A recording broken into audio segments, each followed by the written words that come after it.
I'm Dylan. And I'm Kiyan. And this is Triple Play, that podcast that gets increasingly more convoluted the longer it goes on. Because this week, or this time, we watched the Matrix Trilogy. Written by the Wachowskis. It was directed by the Wachowskis and produced by Joel Silver. And released in 1999, May 2003, and then November 2003. Yeah, this trilogy was... It was groundbreaking. Let's start with how many times we've seen it, because we always do start with that. Yeah, okay. I think this is the second time. Yeah, for we both of us. seen it twice each. Just the first time was actually when we were doing the trilogy watching... The first time we were doing that, before we started Triple Play, the first time we did the Matrix Trilogy, for that was our first time seeing it. Right, and then we watched it again here, so... Although I've seen this fight against Smith like 4 or 5 times, because it's always the scene that's on TV. No, come to think of it, I've seen the first one 3 times because I saw it on television. Interesting, now that you brought that up. Okay, but yeah. No, I always see the fight against Smith on television somehow. What, the one at the end? Or? Yeah, the one at the end of the whole trilogy. Huh. I remember watching it, and I asked my dad, like, what's going on? It's like, oh, he's fighting against Smith, who's taken over the whole Matrix. It's like this whole computer world that everybody lives in. Probably made you really interested and hyped up for it, but, yeah. Hey, the first one lived up to the hype. I liked the first film. And I think if they had left it at the first film, this would be considered a classic, which it still is, but even more of a classic. Still is. Yeah, the first one's still a classic. Well... I'm not going to argue at all. The second one was all right. I'm not going to argue that the third one was good, but I'm glad the second and third one were made. They had their redeeming moments. There were moments of brilliance in the second and third. I'll be the first one to admit, even though I'll say I flat out disliked Revolutions. I'll just point out now, it's going to be hard for us to call it Revolutions during this because both of us, until like last week, thought it was Revelations. So yeah. Even having seen the film once before. Yeah. But no. Obviously we'll cover how it works as a trilogy at the end, like we always do. But first, let's talk about how the Wachowskis came up with the idea of the Matrix and this whole world they built, sort of in their free time, actually. Right, they were working in the comic book industry while writing this, before they'd even directed or written anything for movies. And, you know, I think they kind of just watched Ghost in the Shell, and they were like, well, I've heard they watched Ghost in the Shell, and they're like, let's do the live-action version of this. So, they are big into anime. Yeah. And I guess that plays into, you know, maybe why the Animatrix was created, which we'll talk about later too. We didn't actually watch it, but yet. But anyway, I guess they're also into sort of like pseudo philosophical, psychological stuff. So they wrote this while working in the comic book industry. I think on the story called, I'm not too sure. I didn't look into their comic book endeavors too much, but I think on a story called Ecto Kid, which I know Lana, in an interview, has said, like, oh, if you read Ecto Kid, all our ideas are in there. You know, Matrix is in there, Cloud Atlas is in there, Jupiter's in there, Jupiter Ascending. But yeah, they were working on this comic and meanwhile writing this screenplay, The Matrix. Right. And before they got into the comic book industry, they were pretty big into filmmaking, and they both wanted to be filmmakers. When they were kids, the whole family would go to the movies when their parents saw a movie that they thought was interesting. They'd all kind of go down, and apparently they called them movie orgies.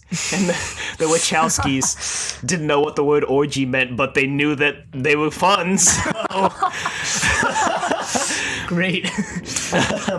Yeah, but you know, before getting into movie making, they went into the comic books. They worked on the Matrix, and then when they got out of the comic book industry, they wanted to, you know, pursue their dreams and get into movie making. But there wasn't really a studio that wanted to take the Matrix script. Unsurprisingly, because it was just very groundbreaking. Yeah, I mean, I think, and ambitious. Yeah, I think that's the word I'm looking for. Coming at it from our perspective, you know, we were like 3 when the movie came out. So I mean, obviously there have been a lot of copycats and a lot of things inspired by it, which isn't a bad thing in itself. But this is the most recent film we've actually watched so far for this podcast. Yeah, Revolutions, if you want to break it down by the actual single film. But yeah.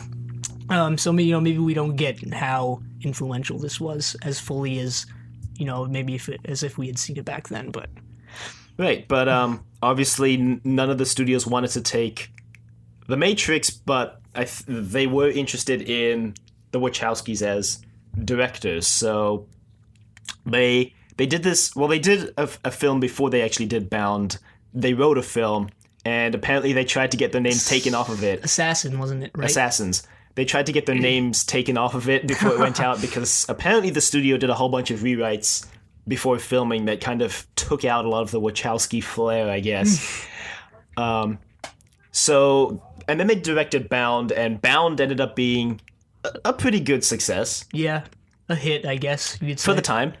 So, Bound being a success, Warner Brothers said, okay, we'll do The Matrix. Right. They greenlit the one film, obviously. They had written the entire trilogy, but, only the first one was greenlit. And then, kind of like Back to the Future, second and third one were also greenlit at the same time. I guess Star Wars, too, was like that, but... Yeah. Also, happens a lot, like in Star Wars, George Lucas had planned out the whole world beforehand. The Wachowskis did the same thing here. They had a whole lot of the lore, I guess, behind The Matrix planned out by the time the first film was put together. Yeah, and since they worked in the comic book industry, they actually had the entire thing storyboarded to pitch it to the production companies because, they thought it was a little weird and out there and that people wouldn't really accept it. And they'd seen that firsthand when they were trying to break into the film industry, I guess. So they storyboarded the entire thing, and, you can see some of the storyboards, and you can look them up online. They look pretty cool, and... The characters look very different. Neo looks completely different and throws you off. He looks like Rambo almost. I don't know. Like a modern... I don't know. That's funny. I think Sylvester Stallone was actually in Assassins. Maybe that has something to do with it. Where that comes from. Yes, Sylvester Stallone was in Assassins, as well as Antonio Banderas, as I just found out.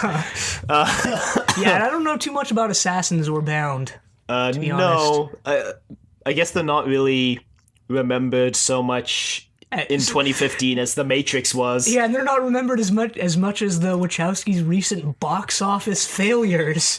Speed Racer, Cloud Atlas, and Jupiter Ascending, I think. Yep. So really, their only success was The Matrix. Box office wise. Yeah, I haven't seen their other films.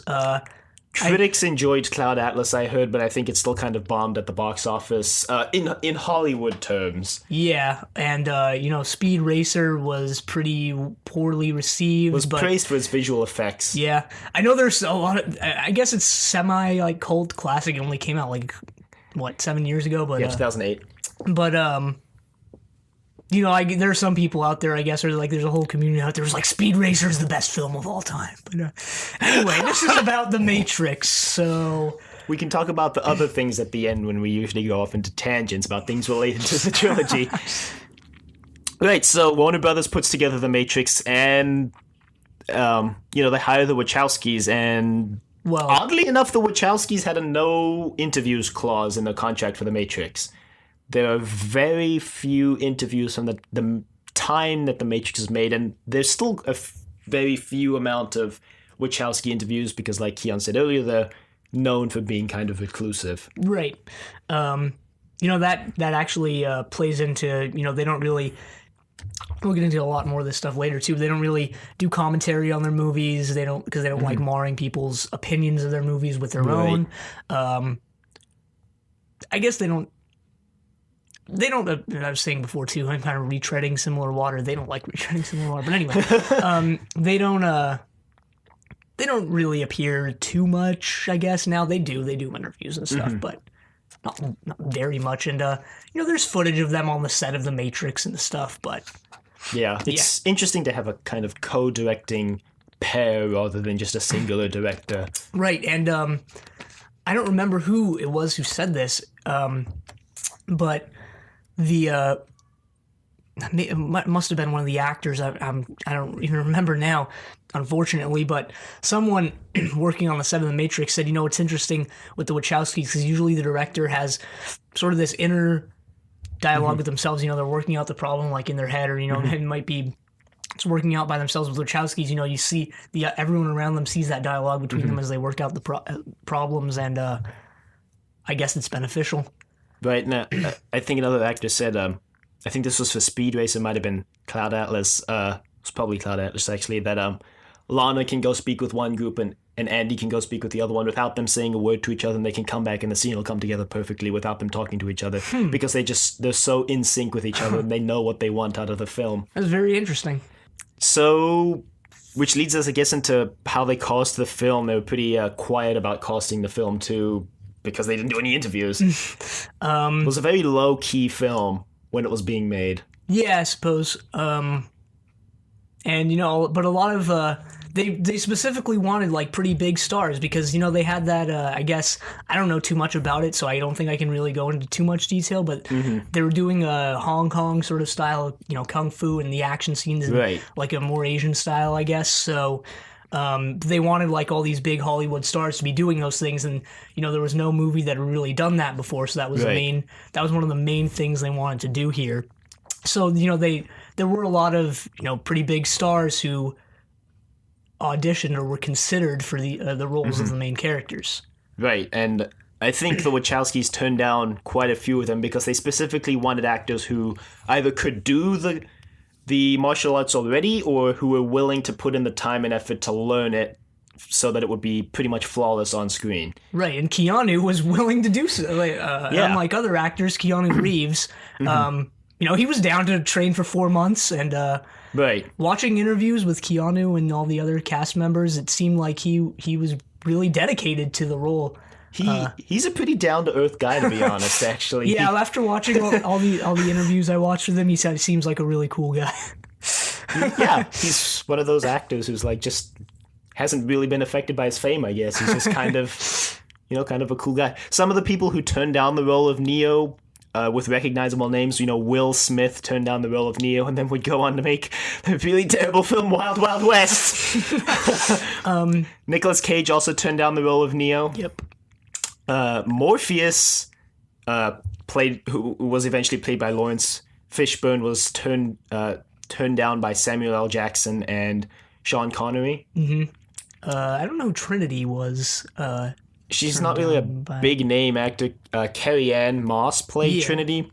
I think she was actually the only one who ended up being considered for that role because she was the only one who could actually do all the martial arts already. Yeah, I know she had some. I think Keanu Reeves had some complications. Well, a lot of them did. We know when training for the martial arts and everything, they had injuries. I think in the first 2 weeks of shooting for Reloaded, Carrie Ann Moss broke her leg, so that was a setback. But they obviously the Wachowskis were. Oh, well, obviously Hugo Weaving played Smith, I think. Right, you may know him from Lord of the Rings. He played Elrond, King of the Elves. Yep. It's really weird, actually, watching him in Lord of the Rings because his character there is nothing like Agent Smith. But you can't stop seeing Agent Smith. Well, he's a great actor. I mean, I think he is a good actor in these films. In this trilogy. I had no idea he was Australian/British. Yeah. So his accent is incredibly impressive. I heard he was inspired. I heard his Smith voice was inspired by the Wachowskis' deep voices. Right. But yeah, so obviously the Wachowskis wanted to bring that sort of Asian, Hong Kong, kung fu style to these movies, and they really wanted this one choreographer from something or the other. I'm blanking on what the movie was called. Right now, it was The Legend of something, or some Fist of Legend, or something like that. The Fist of Legend, I don't know. Very generic title, but they wanted to track this guy down and, jumped through a couple hoops, but eventually they did so, and they tracked down, I think his name, I'm probably going to pronounce it wrong, but it was Wo Ping, who was, a choreographer slash, I guess... I don't know if he was a director or just like a fight scene director, but he trained Keanu Reeves, Lawrence Fishburne, Moss, Weaving, and anyone else who had did martial arts. Yeah. And that was a 4-month process for the first movie. So I know the Wachowskis, I think, came out and said it was hard to convince a lot of actors, and that's why they had to turn so many down, I guess, or why so many turned them down. It was hard to convince actors to train for 4 months to do a single movie when they could make another movie in 4 months. Right. But it all paid off because the action scenes, at least in the first film, were great. They're all great. I mean, well, the ones in the second and third, I feel some of them go on for too long. Maybe that's just because I'm not like a big martial arts movie guy. So, I mean, the Burly Brawl, that was very The third one out. also kind of foregoes some of the martial arts for like that 20 launchers, the 20-minute assault on Zion. Or even possibly more than 20 minutes. I don't think we timed it, but it definitely felt like 30 minutes. Yeah, I think it was 20 to 30 minutes there. The martial arts scenes contribute to The authenticity of the film. I guess. I mean, They're going for like an anime style. A lot of their shots are heavily inspired by yeah. anime, and movies. their whole career is based on anime. I was reading about Speed Racer the other day, and specifically Speed Racer. Speed Racer, the movie was designed to look as much like the anime as possible, but in live action. Yeah. So. And so of course they've got the characters doing like crazy flips and everything that no one would ever be able to do, but it's all in this virtual world, so I think some of them do some of those things actually in the real world too, but maybe not. I don't know. We just watched it, but Carrie-Anne Moss might have, if any of the characters did. Oh, I meant in the real world of the movie. Yeah, the real world of the movie. Oh, well, Trinity, might have in Zion somewhere, probably, or in the ship. Well, yeah, Neo and Trinity probably would have had to be martial arts masters to make their way out of that crowd in the second one when they sneak off, but yeah, it's another story. You mean the rave? I read that they hired 1,000 extras for that. Jeez. The club in the first film, apparently the only actors in that scene are Trinity and Neo. Like, everybody else is just regular people who frequent that club, and they just put out a call like, hey, just wear like costumes to the club on this day, we're filming, and wow. whatever you're wearing is what we'll get on footage. So if you great. watch that club scene in the first film, what everybody's wearing in the background, that's just what they wear to the club. So I think that club is in Australia, actually. Yeah, most of all three of the movies were filmed in Australia. I think to save money was their reasoning behind that. Some scenes were filmed in the U.S. Mm-hmm. The freeway scene in particular. We'll get to that. Yeah, that's interesting. And I think just I don't know which ones, but I think there were a few other minor scenes shot in the U.S. Mm-hmm. Costing for the second and third film, not much changed because they kept most of the cost from the first film, since they planned all three out when they started. Right, and everyone was glad to be back. Keanu Reeves, obviously, Mm-hmm. Moss, and Lawrence Fishburne. Actually, Reloaded was the first movie he ever signed on for, the first thing he ever signed on for in his entire career, where he didn't read the script first. He was that enthused about making the next two Matrix films. He just signed on right away. I can see why. Like we said, the first film's a good film. Yeah, I mean, coming back to that level of movie, well, movie making would expect to be that level of movie. I mean, they got the same team together. The Wachowskis wrote and directed. Joel Silver's still it's pretty producing. Much the same people, really. One of the new characters they introduced later in the second and third film was Bane, who was played by Ian Bliss. And I mentioned while we were watching, like, did they cast him because he looks sort of like Hugo Weaving? Because in the movie, Smith takes control of him in the real world. So, and from what I can find, the answer is actually yes. Only anecdotally, though, I can't find any exact sources for that. But apparently, the Wachowskis were impressed with Ian Bliss's imitation of Hugo Weaving doing Agent Smith, so they hired him. I don't see the physical resemblance, not gonna lie. I didn't see it while we were watching it. It's more in the facial structure. Okay. Ian Bliss's beard kind of makes it difficult to see the resemblance. Maybe. But his imitation of Hugo Weaving won him the part, so... There you go.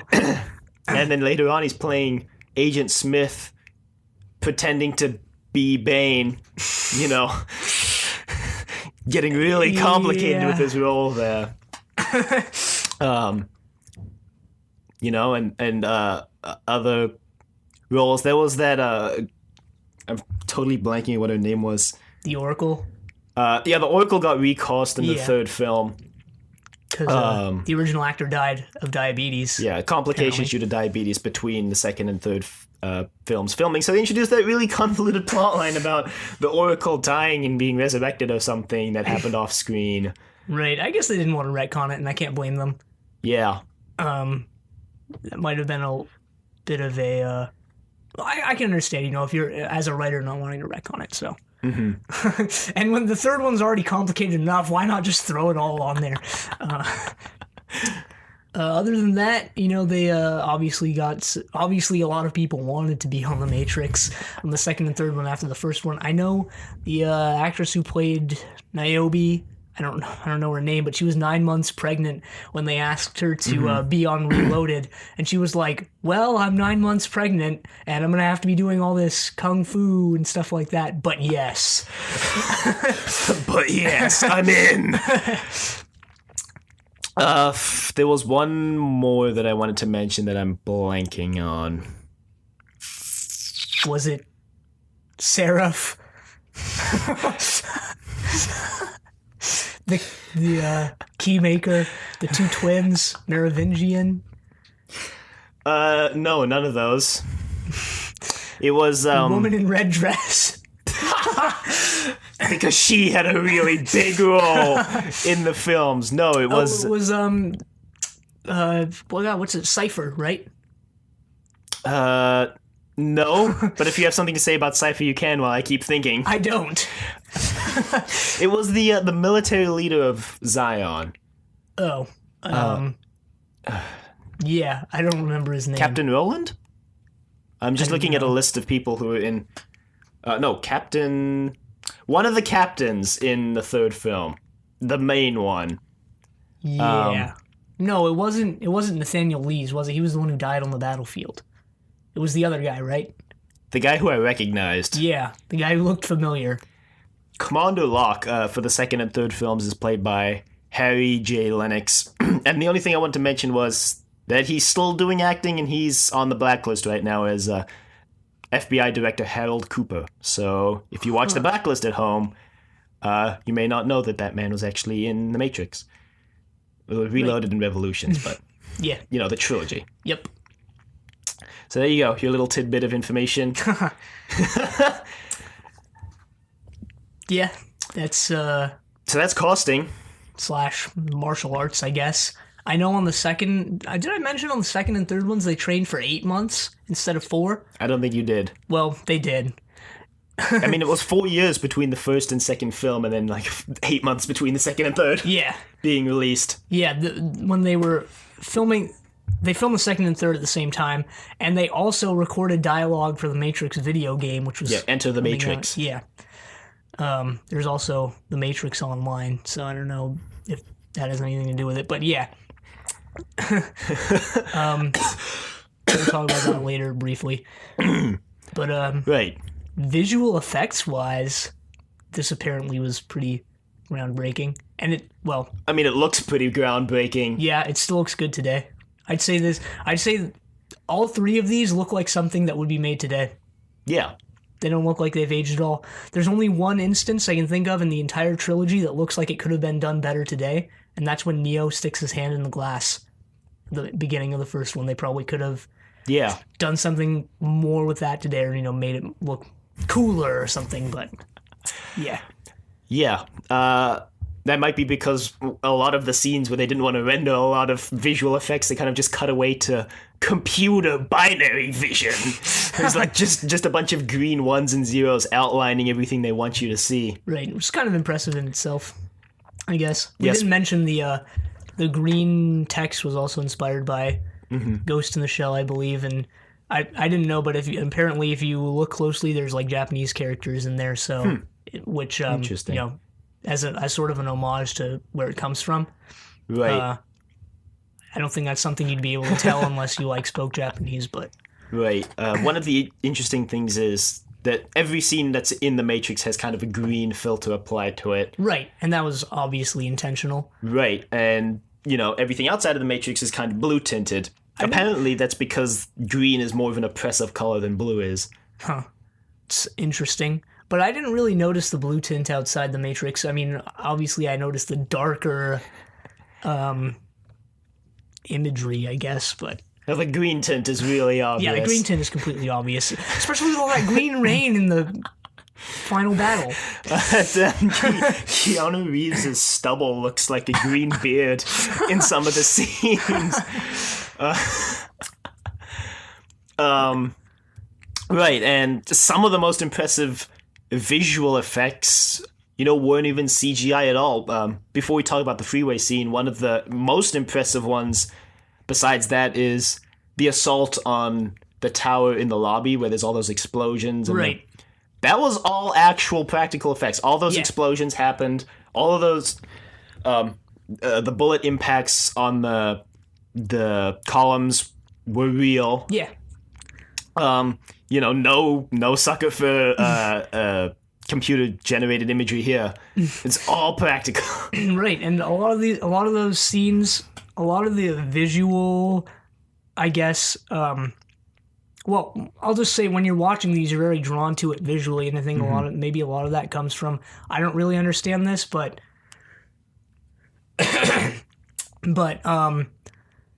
apparently they did it in a more, I guess, Hong Kong style, where the camera is not really. They're inspired by Hong Kong cinema, so where the camera is not really.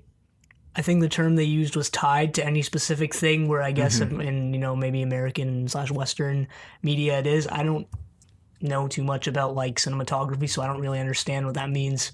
I'll flat out say, but yeah, I don't know either. But apparently, one of the big influences when they were young was Stanley Kubrick, and they really liked 2001: A Space Odyssey. Mm-hmm.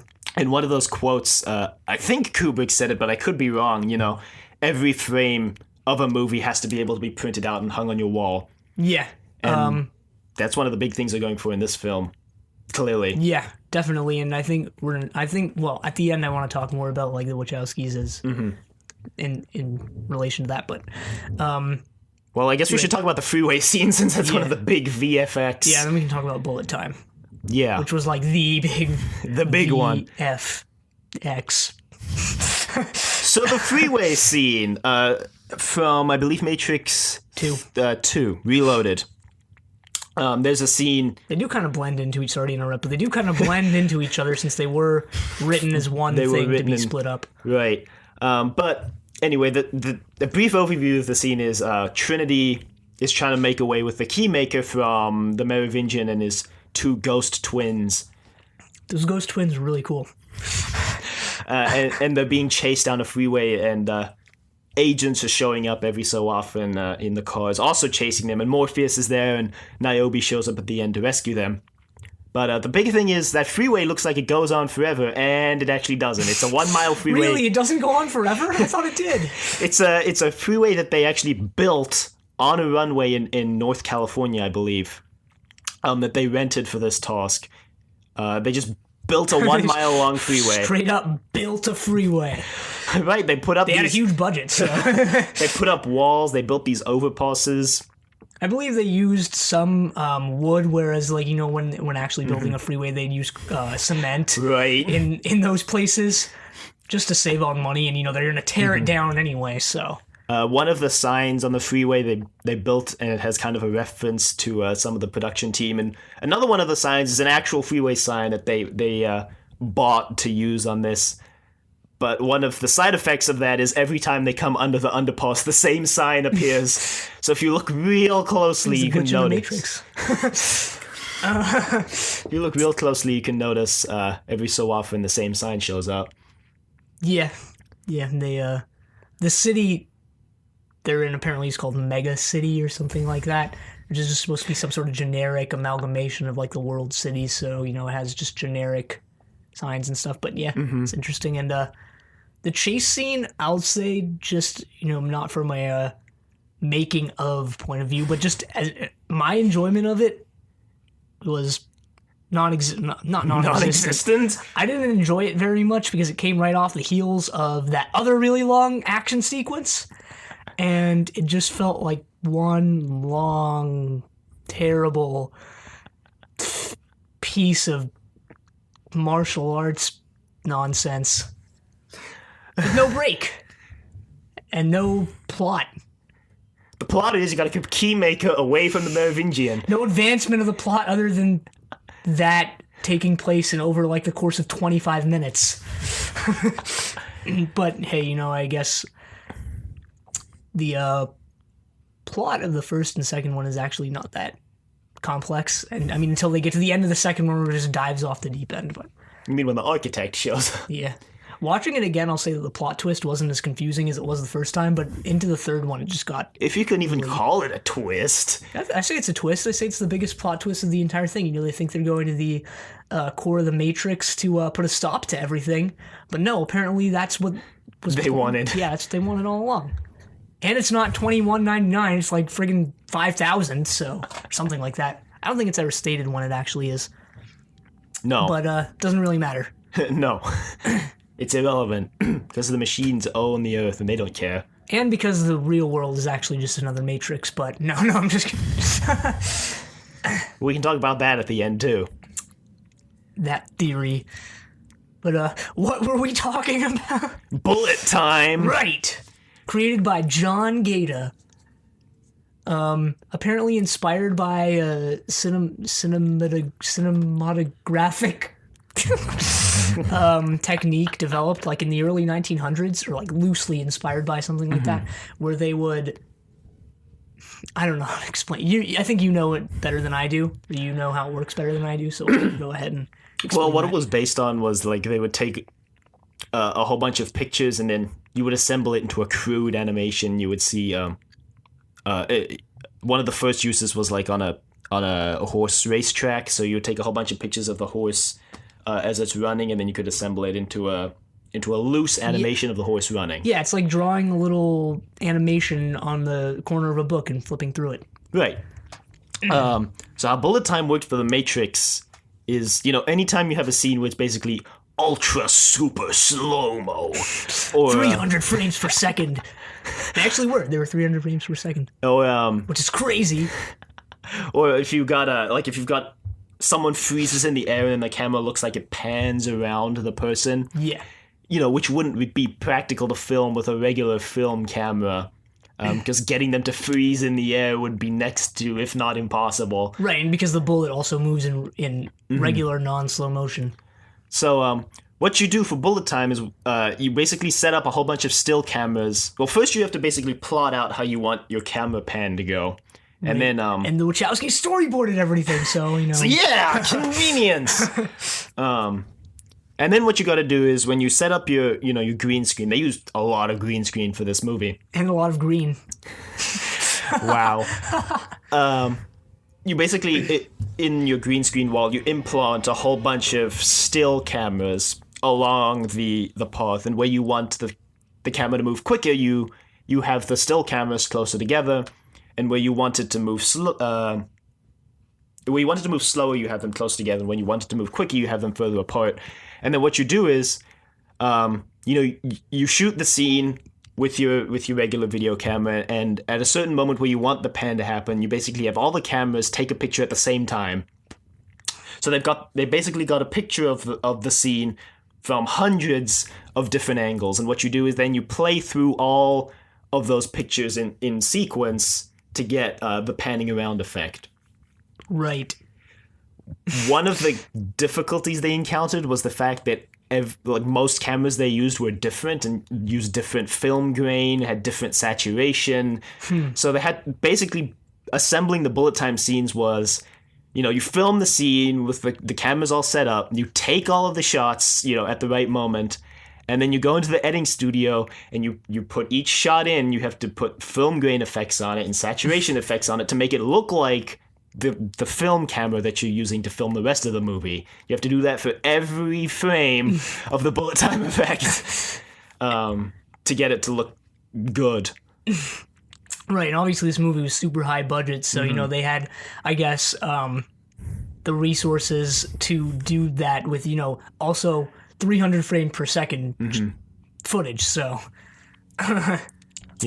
some guy sitting there in the editing studio with all these frames, just going, clicking buttons all day.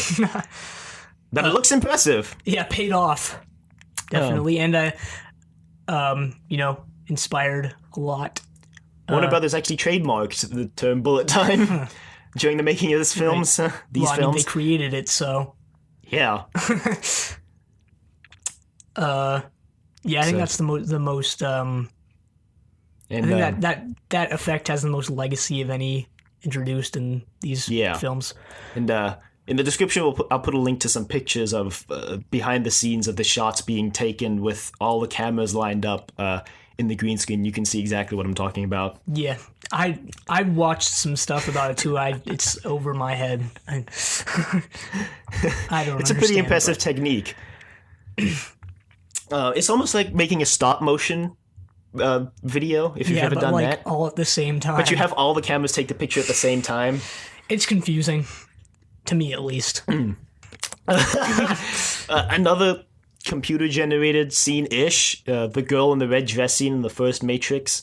Also going along with the casting, the Wachowskis specifically hired only twins for this scene, and both twins specifically appear in these scenes at the same time, so no one in the scene is unique except for Neo, Morpheus, and the lady in the red dress.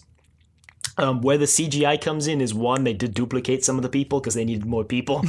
And two, they actually filmed all the people without Neo and Morpheus, and then filmed them later acting against a green screen with the footage. So go back and watch that later and see if you can see someone just like phase through Neo's shoulder or something. Well, they're in the Matrix. So the sub Matrix that what's his name coded. The loading program. Yeah, that sub-Matrix that what's-his-name coded, and then it seemed like he was going to be a main character because he was getting all buddy-buddy with Neo. But then Cypher just killed him. Yeah, No. Cypher doesn't kill him. He dies to the agents in the building. Oh, yeah. He makes that terrific last stand, in which he dies almost immediately, I think. Unsurprisingly, he gets gunned down. Yeah. But yeah, that's most of the big special effects out of the way. I think covered. I believe so. Let's briefly touch on music, because interestingly, unlike the other three trilogies we've done, this trilogy doesn't really have a standout theme. I think maybe it does, but we just weren't acute enough to notice it. I don't know. Well, I mean, by standout, I mean like publicly known. Yeah, it's not something you're gonna whistle when you're walking down the street. Theme of the Matrix. Someone's listening, like, damn you guys! I whistle the Matrix theme every day I go to work. But that kind of makes sense. The previous movies we watched have been sort of like either comedically, silly, and also kind of epic, or just like straight up space opera, epic and stuff like that. This is an epic film. Yeah, but it's also very technologically based. So was Interstellar, and that had a very noticeable. No, I wouldn't compare Interstellar to this in terms of the world. Not at all. Not at all. But they're both very technically oriented. I'll just say some of the choice of credits themes that they use are jarring. And, the Wachowskis... Especially in the second film. Right. The Wachowskis grew up in Chicago. I guess they were into that scene. No idea. It's just jarring. And the third one, I might be wrong here, but it seems like they play the Neo versus Smith theme in the credits right after that apparently happy ending. I can see that one making sense at least. Yeah, that whole film was like Neo versus Smith when they showed up. But it seems out of place with the peaceful ending. I don't know. Compare it to Matrix Reloaded's credit. Okay, well, nothing can beat that cut to the Matrix Reloaded. We didn't even listen to the whole thing, but we were just sitting there. Wait, the film ends. Credits start all of a sudden. Just cut to this. I don't think heavy rock. Yeah, I don't think we actually said what it was until then. It's a heavy rock song. I don't know by who. No idea, but it just was really Whom jarring, whatever. and then we just was like, no, and then we took the disc out. That's all I have to say about music. Right. It exists. No, the entire film. It's has probably that. very good. I think we're just so. I think you're just so concentrated on A, understanding the plot, and B, you're so awed by the CGI that you just don't notice it. There's so many other things taking your mind off the music in this film that, unless you sat down specifically to notice the music, I don't think. And there was the infiltration scene, you know, that had sort of like rock spy infused stuff. I don't know. So yeah, Right. But do we want to go into how this worked as a trilogy, or just thoughts on more plot related stuff? I guess. Is there anything else we want to talk? Well, yeah, let's talk about a few plot related points before we talk about how it worked as a trilogy, because this film was horrendously confusing later on. Going into it the second time, the first and second one were not confusing at all, really. It was just the third one that introduced a lot of, the second one introduced a lot of characters I didn't really care about. I was like, come on, just get back to Morpheus, Neo, and Trinity. Really, I mean, that trio is great. I like Neo, Morpheus, and Trinity, but, I mean, I didn't like Link. Link was just... He and the whole subplot with, I didn't know if it was his sister, his wife, his sister-in-law, and then there was Gina Torres, who was she? Okay, let me break it down for you. Link is married to Tank's sister. You're right, Tank and Dozer's sister, because Tank and Dozer are brothers. So Link is married to Tank's sister. But then so was Gina Torres. I think she was Tank's sister. Or, no, maybe Link's sister. No, I think she was the one married to Tank, actually, is what I mean. No, the one married to Tank was the other person who shoots the missile at the Sentinel later. Right? She's the one who was married to Link, who was Tank's sister. Oh, I'm confusing Tank and Link. Mainly because it seems like they just threw Link in there because maybe they couldn't get the guy who played Tank. They did kill off a lot of the... They killed off everyone in the first film except Tank, Neo, Trinity, and Morpheus. What? They kill off everyone except... They killed off Agent Smith. They killed off Dozer. They killed off Cypher. They killed off the other people who were on the Nebuchadnezzar. Yeah, they also killed off Neo. And then brought him back before the end of the film, though. And then killed him in the third one. No, but I'm saying in the first film they killed off everyone they introduced, except for the main trio and Tank. Yeah.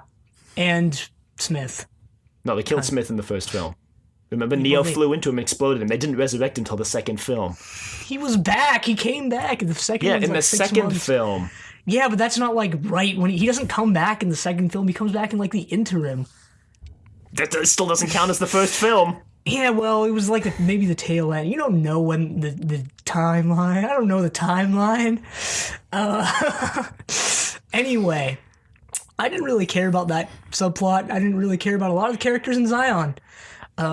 I know the we'll talk about this later, but I want to bring it up briefly here. The Wachowskis always like playing with viewers' expectations, and they don't like retreading similar water. So I think that's why the third one kind of almost doesn't really take place in the Matrix very much, because, you know, it's a Matrix film. It doesn't take place in the Matrix. Like, whoa. It also might be why it's worse than the other two. Yeah. Sorry, just somebody had to say it.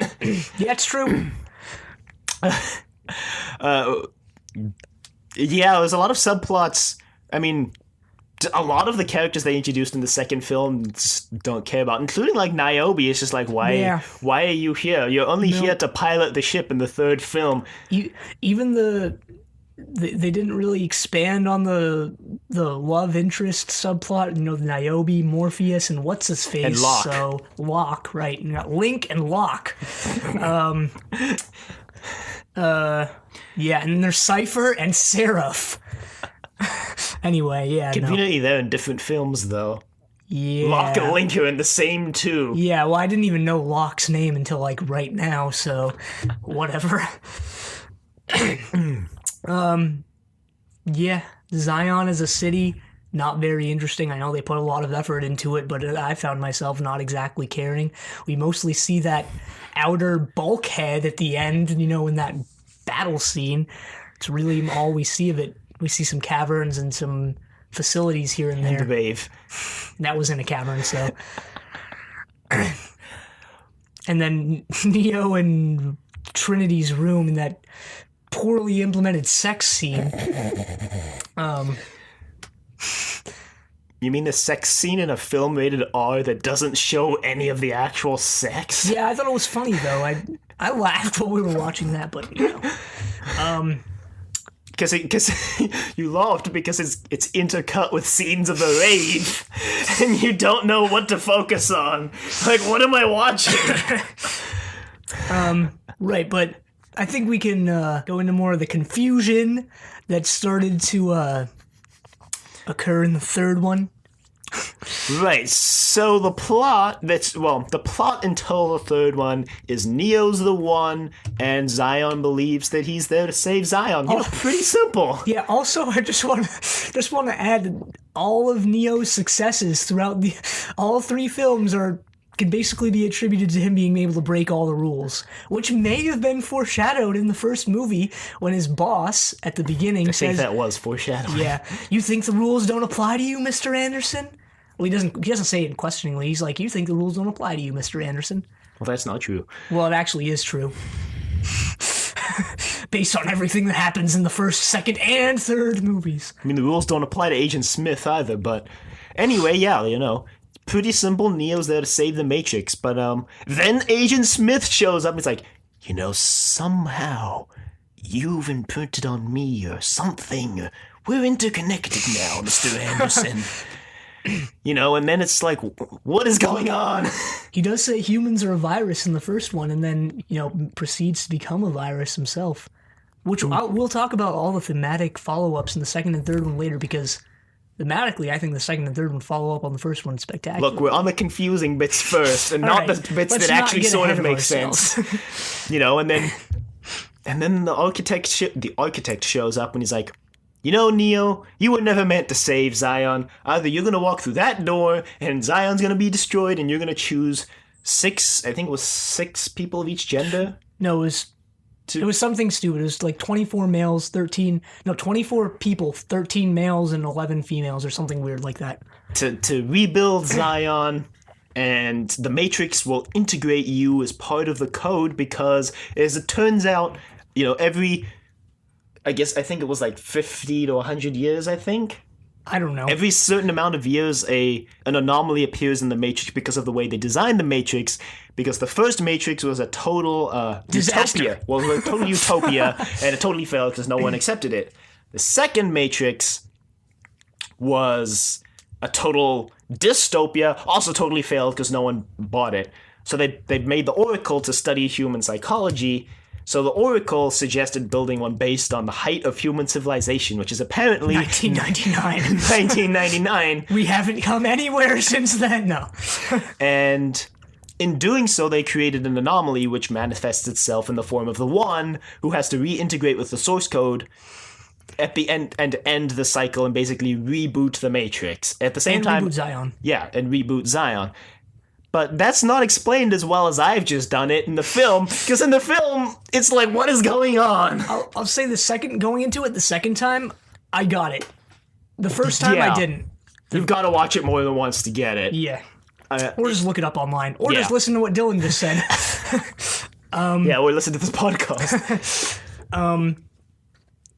Yeah. And then Neo makes the choice that the previous 5 ones didn't do, which is he decides to doom the Matrix. Yeah, because he wants to go save Trinity. And I want to talk more about that later. Well, because it's apparently like the One is always someone who's imbued with love as an emotion, but Neo's manifested itself in the form of truth. Well, I was saying before, the Wachowskis like to play with your expectations, and Neo is sort of portrayed as like a messiah character. He's compared to Jesus. He basically is Jesus. He's resurrected in the first film. Yeah, right in the in the beginning of the first film. You're my own personal Jesus, man. They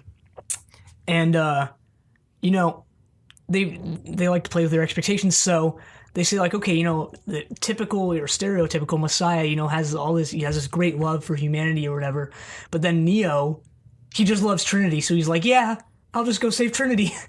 And I know there's this one... He dooms the Matrix to failure. There's this little anecdote from... Keanu apparently didn't know how he was supposed to react when all the screens show these different people that he was supposed to save, and he just goes like what? How am I supposed to react? And the Wachowskis are like, just like that. Because you're not supposed to care about these people, because Neo only cares about Trinity. Which I think is interesting. Mm-hmm. A nice little twist there, I guess. I like the plot twist at the end of the second one.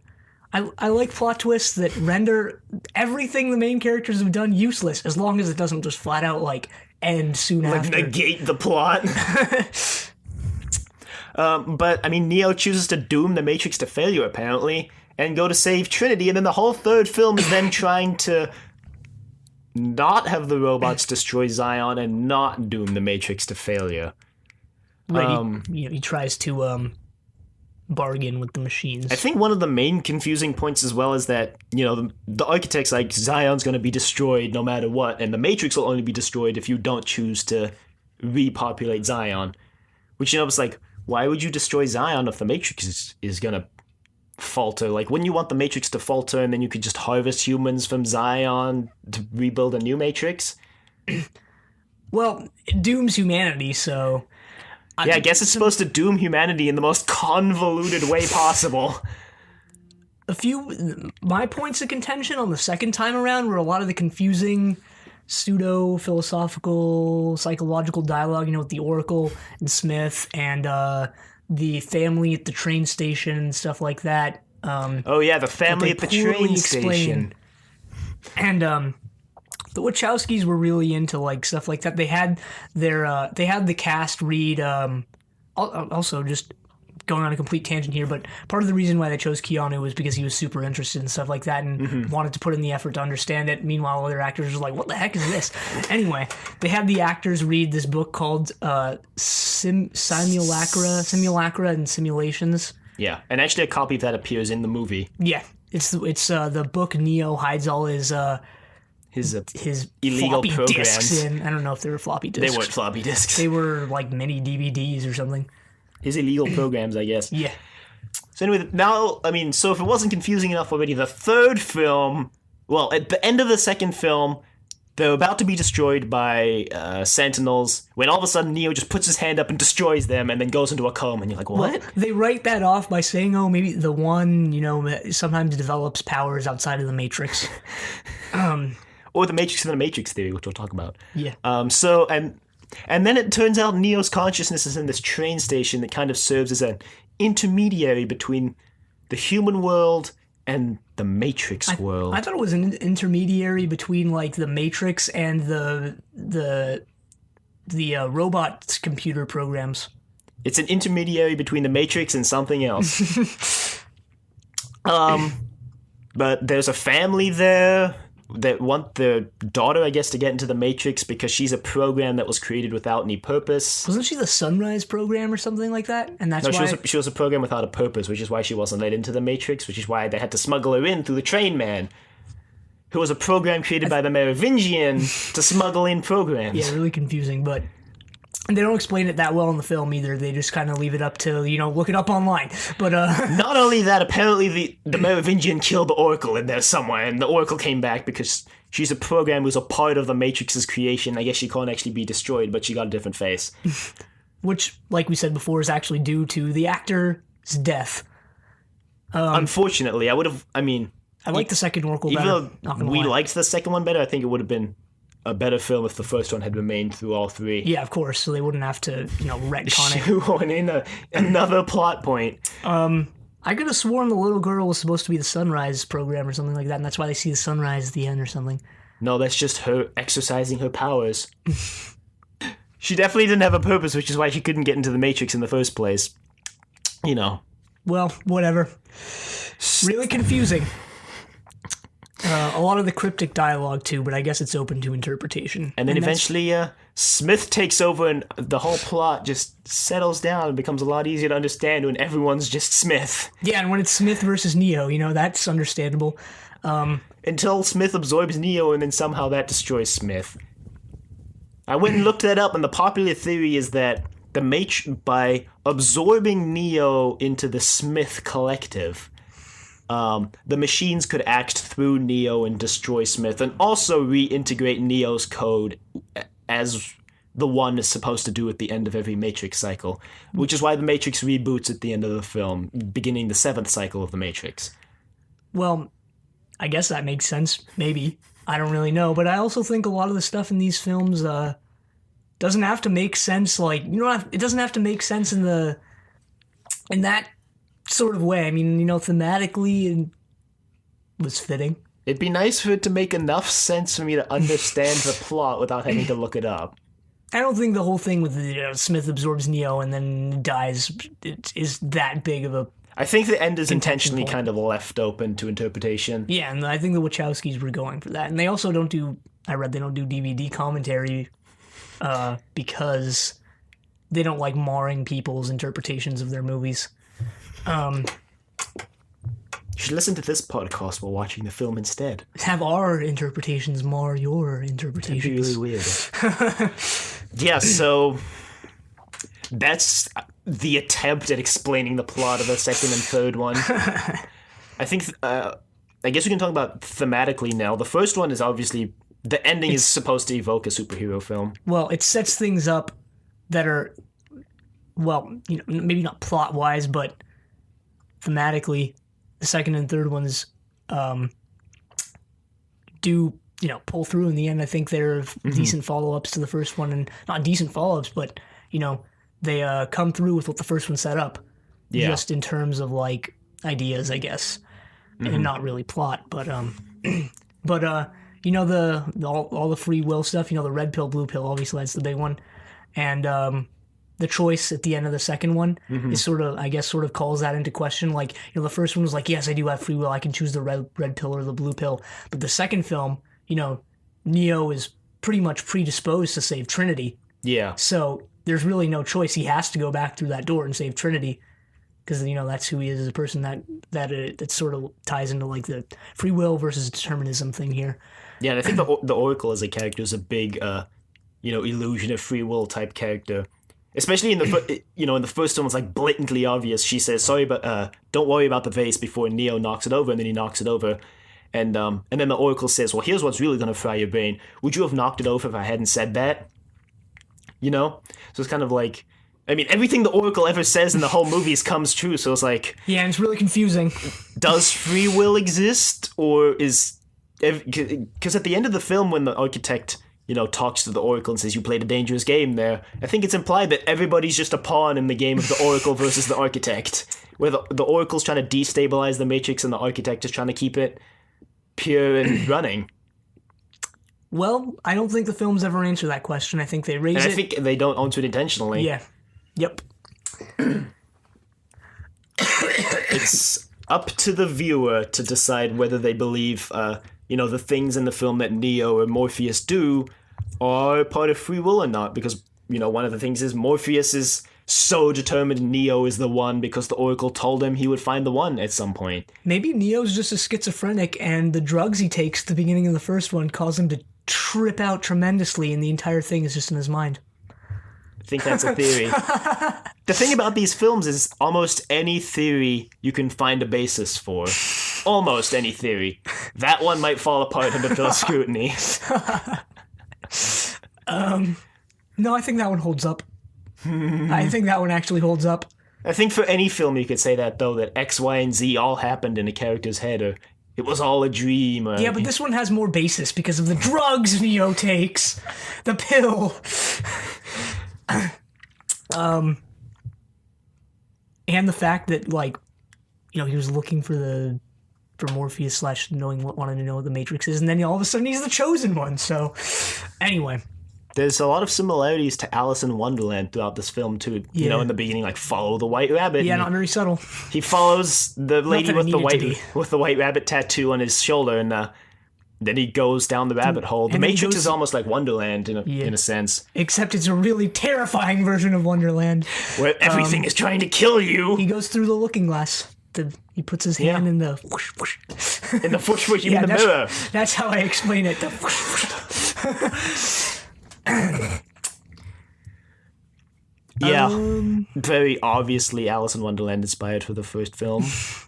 And a lot of superhero tropes are played up in the first film with Neo flying around. And Neo versus Smith, The good I versus like evil. rivalries, and this was a great one. So Another one of the themes. Marty versus the Tannins, or McFly's versus Tannins. Another theme that's introduced in the second film is the theme of like one versus many with Neo versus Smith. There's Neo one is Neo. obviously the one. Yeah, Neo is an anagram of one. There's one Neo and there's many Smiths. Yep. And at the end they both end up destroying each other as kind of a. I've heard it described as a matter meets antimatter experience. That's not really what I'm looking for, and it'll come to me in a second. But kind of they're kind of equally matched, is what I'm trying to say. Yeah, they're opposite sides of the same coin. No. I think they kind of are. They are. But yeah, they go at it mano a mano. Oh yeah, all the other Smiths just watch while one Smith decides to take down Neo. I think mano a mano means hand to hand, which they do. Which they also do. But yeah, also there's the whole thing with Smith detesting humans for being a virus, and then he turns into a virus. I like that. Right. I think one of the questions, too, is when he says that to Morpheus in the interrogation is he saying it to try to get Morpheus to feel sympathetic for him, or is it actually what Smith believes? I don't think he's playing good cop there at all, really. I think, yeah. Well, he ends up dying in the first film, gets resurrected somehow. That's the one thing that's never really explained, is how Smith came back. I think they mentioned it like in some random passing line, but You mean Smith's "something about you imprinted on me" line? Me too. No. Another interesting thing to note is that there's really no mention of two anywhere. There's Neo, who's one, and then there's Trinity, who's three. There's never really a two anywhere in the film. Yeah, it's just Matrix Reloaded, not two. No, I'm just kidding. No, I just wanted to throw that out there. Someone out there will take that and run with it as a fan theory, but... should we cover fan theories and then go into how it works as a trilogy to wrap up? Or do we want to do it in the reverse order? Reverse, and then we can go into expanded universe. Okay, so how does it work as a trilogy? Well, I think we said thematically it works well, but plot-wise, this third one just falls completely flat. Not only that, I don't blame them for skipping some time between the first and the second one, at least, but the second and the third one feel like they should continue. It feel like they should be edited together to form one big film, and that's how we watched them. Oh God, there is a little bit of a time skip between the second and the third one. It's a bit disjointed, to be honest. Yeah. They don't, I think one of our big complaints while watching them was they don't really lead into each other very well. Yeah, I think that's one of my main complaints actually about this series. I really enjoyed the series, to be honest, even though it was kind of what's going on by the third one. Kind of just fun action films to watch if you don't have anything better to watch, but it feels very disjointed as a trilogy when you're switching from one film to the next. Well, I'm glad that I'm glad I watched the second and third ones, and I'm glad the second and third ones were made, because despite all their shortcomings, I think they have some moments of brilliance there, and they wrap it up nicely. The first, just ending it on the first one, I would have wanted to see more. Whether or not it's good is, I guess, sort of irrelevant in that want. Yeah, I would recommend these films. I would, at least the first one. Maybe only the first one. Maybe just watch the first two and then make up your own ending. Or just listen to this podcast. I wouldn't blame people for skipping some of the action scenes either. The first one wasn't bad. The first one also only had one-on-one battles. You didn't like the Zion assault that went on for 20 to 30 minutes? No. Yeah, no, neither did I. It was okay. It was okay for a couple minutes, and then it got redundant and repetitive. Yeah, I'll be honest, I didn't even like Burly Brawl, and I didn't even like the weapons fight, or that led into the the car chase. Didn't even like those. They could have been a lot shorter, and they could have done them. I know they wanted to do over-the-top stuff, but they could have kept them, I guess, at the length of the action scenes in the first one, and, sort of trimmed down the fat. Burly Brawl was impressive though, visually, I guess. We have to mention, though, the one thing No. that appears in all three films. There's What? a rave in all three films. We have Yeah, to there mention. was.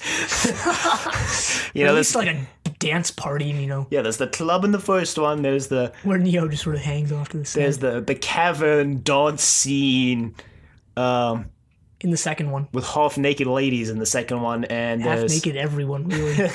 and then there's the Merovingians club in the third one. Yep. You know, that's the real unifying theme of these trilogies. Raves. Yeah, pretty much. Um, That's all I took away from these raves. No. And glasses. People in glasses and trench coats and no. Why does everyone look badass in the Matrix and horrendous in the real world? Well, probably because the real world kind of sucks for them. And also, I think in the first one they say that your appearance in the Matrix is based on your visualization of yourself. So maybe everyone just has a super huge ego and thinks they're really cool.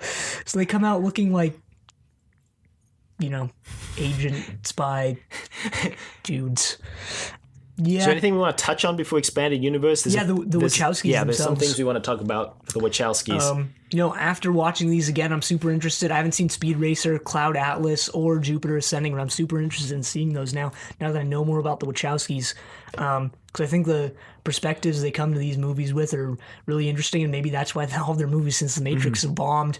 Yeah. Because they come to movies through such a different, I guess, lens. They don't like doing what's been done before, whereas I think, you know, a lot of movies are specifically made to retread old ground, you know, to make money, of course. But, you know, they also have a lot of interesting ideas and styles that they go in with all the over-the-top action, you know, obviously inspired by those kung fu movies. Right. And, you know, I think they adhere to the principle that, you know, each frame in a movie should be Able to be printed out and hung on your wall, basically. yeah. You should be able to take each frame and basically put it up as its own work of art. Right, and I think they do that. There's a lot that sticks in your mind from the Matrix. The infiltration scene, the glass ripple, you know, both in the beginning and the helicopter thing. You know, Right. all of those just, you know, stick in your mind as great images, and you know, Yeah. I think they're well known as being very visually stunning directors. yeah, I mean, every film they've made looks, I don't know about bound, but, you know, seeing pictures of Speed Racer, you know, I've seen a couple clips of Jupiter Ascending. They look yeah, Cloud Atlas, stunning, definitely. amazing.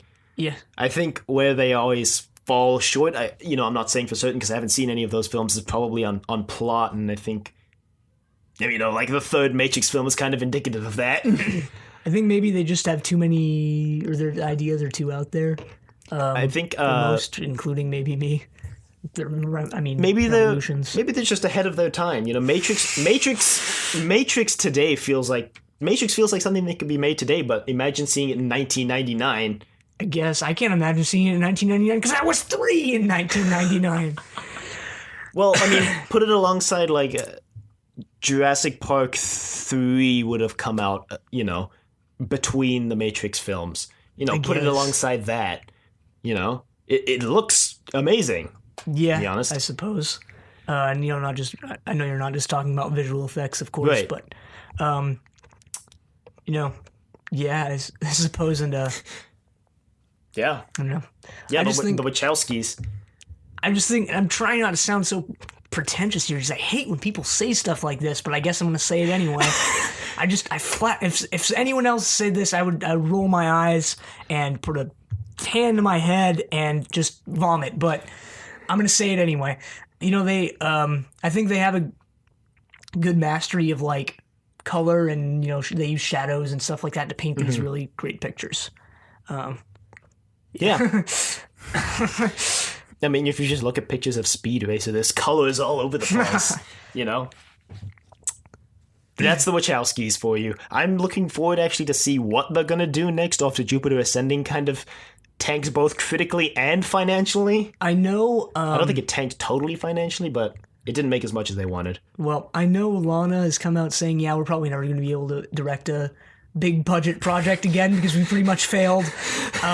They did personally fund Cloud Atlas, though. With a help from some investors. budget. With help with some investors. 9-digit. Yeah. $102 million was their budget for Cloud Atlas. Yeah. But, you know, I'm actually looking forward. I'm probably gonna go watch their Speed Racer, Cloud Atlas, and Jupiter Ascending. And Ascending is recent, as for when this episode is being recorded. I honestly, I've just seen random clips of it, not even a full trailer, I don't think. But I thought it was just sort of a ripoff or like a cash in on Interstellar. A lot of people thought that, apparently. Yeah, that might have been why it completely failed. But I read a brief, not synopsis, but it's like nothing like Interstellar. Synopsis. It's crazy, and I want to watch that. It sounds insane. Yeah, it's in a good way. I guess it didn't work to their benefit coming out at the same time as Interstellar with a film that was visually stunning alongside another film that was visually stunning and space related. Yeah. And, Interstellar, of course, was a huge success, so... And not only that, Interstellar was done by a director who was very big at the time. It still is very big, mainly because of the Dark Knight trilogy. Mm-hmm. And the Wachowskis, they haven't done a lot of films compared to other directors. And they're most recently known for Cloud Atlas and Speed Racer, which a lot of people, I'm sure, hate. So I think some people block that out and like, oh, the Wachowskis, they did The Matrix and never did another film, right? Denialists. But no, I'm actually really interested in them now. Yeah. Well, that's all we have to say about the Wachowskis. That's all we have to say about that. It's for you to decide. Me too? No. Me too? I don't know. Speaking of you decide, fans... theories about these films. See that segue there? That was a good segue. That's debatable. Like Keanu's acting. Anyway. I just won't drop Keanu's acting. Why? I don't know. I didn't even find that much of a problem with it. I hated it the first watch through of these movies. I hated it. But the second time I didn't mind it, to be honest. I don't even know why. Anyway, fan theories. The biggest one, which surprisingly Keon hasn't brought up like 10 times in this recording, the Matrix within a Matrix theory. Right, that would explain how Neo destroyed the Sentinels other than that random passing line of dialogue where the one has developed powers outside the Matrix. But, he's a superhuman. That's a big one. Right, one of the most well-researched, well-evidenced ones. I like the theory where Neo is just completely tripping. Where he takes the red pill and just completely trips out. It's all in his mind. You're saying that mirror touching is him tripping and the trip never stops? Yeah. What if he, he's about to go out of the Matrix, I guess, at that point, and they're like, oh, he's redlining. We could get him out of there. What if he just dies there and like all the rest is like the final moment before he dies? Wow. That's something to think about. Another lesser known but still common theory is that the Merovingian was once a one potential. Would explain why he seems to be so proficient in programming programs. I think he programmed the cake that makes that lady go to the restroom to keep what we're saying above the table. He also he coded the Ghost Twins, I believe. He also coded his bodyguards. So some people point to that all as being evidence that he was once a one candidate, or that he's at least in touch with the Matrix source code in a way that a lot of other people aren't. So interesting theory there. I don't interesting theory. really have much to add to that. Yeah, it's out there. We made a Matrix theory the first time we watched this. Oh God, this because we had watched Back to the Future before the Matrix, like we did here. And we made a theory that they were set in the same universe and that Doc becomes the architect. And that Marty is Neo. we had other things. It was like a full 3-paragraph long theory about this and all this evidence that we were totally making up. Our evidence for... Of course we just wrote it to be funny, but... Yeah, no, we did, but... we put a surprising amount of effort into being funny. How Doc becomes the architect because they both have white hair. Yeah, that was our only piece of evidence for that. No, we came up with something like Doc was good with technology, so he built the Matrix or something. Yeah, his travels through time gave him an innate power to do something or the other. I forget, but it was stupid. It was dumb. Yeah, so fan theories. Oh, yeah. That's all I have to say about that. Let's wrap up with expanded universe, Matrix, anything else we want to mention related. There's the MMO. Right, well, there's the other video game, was it Path of Neo that they recorded dialogue for? That was Enter the Matrix. Right, Enter the Matrix, which is another video game. They recorded dialogue for that while filming Revolutions and Reloaded, so, even more on the actors' plates there, but there was the MMO. Yeah. The MMO is the big one. Where the story Matrix gets Online. A lot more convoluted. We were reading it earlier and like, nope, don't understand. Because what can you do after the ending of the third one? Like, there's no war going on anymore. Anyone who wants to be freed can be freed. It's very... Well, we read the plot summary-ish thing, and it's There's very... some of it. Some of it. And it sounds very complicated, convoluted, and conflagrated. Conflagrated? It's on fire? The red-eyed... the red-eye agents. I was looking for another con word. Whatever. And obviously, another big one, the Animatrix. Right, which we haven't watched yet.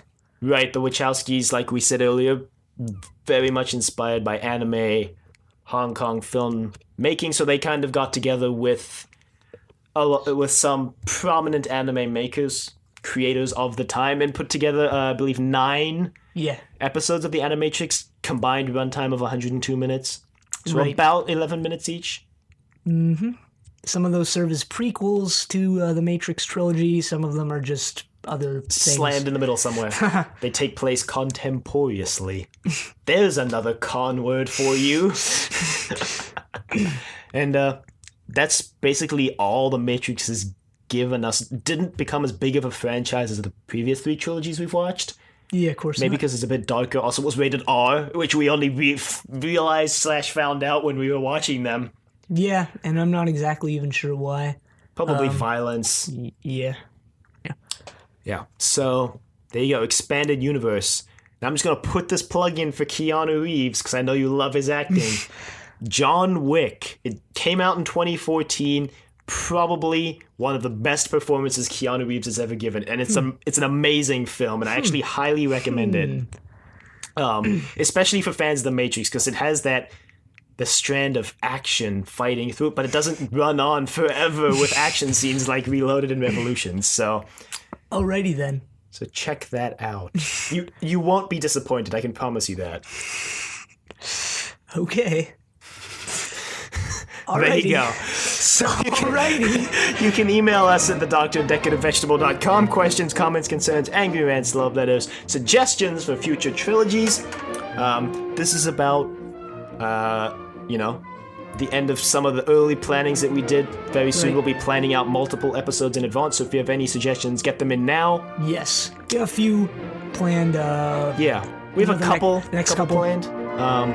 But this is kind of the first of the initial run of the final of the initial run of planning. Yes. So get your suggestions in now, and leave us a rating on iTunes if you like the show. It's at Triple Play, and you can also find us on YouTube at Triple Play. Check us out on Facebook, facebook.com/3P Podcast, and like us on Facebook, also Twitter at 3P Podcast. And next time, with great power comes great responsibility. But until then, the end.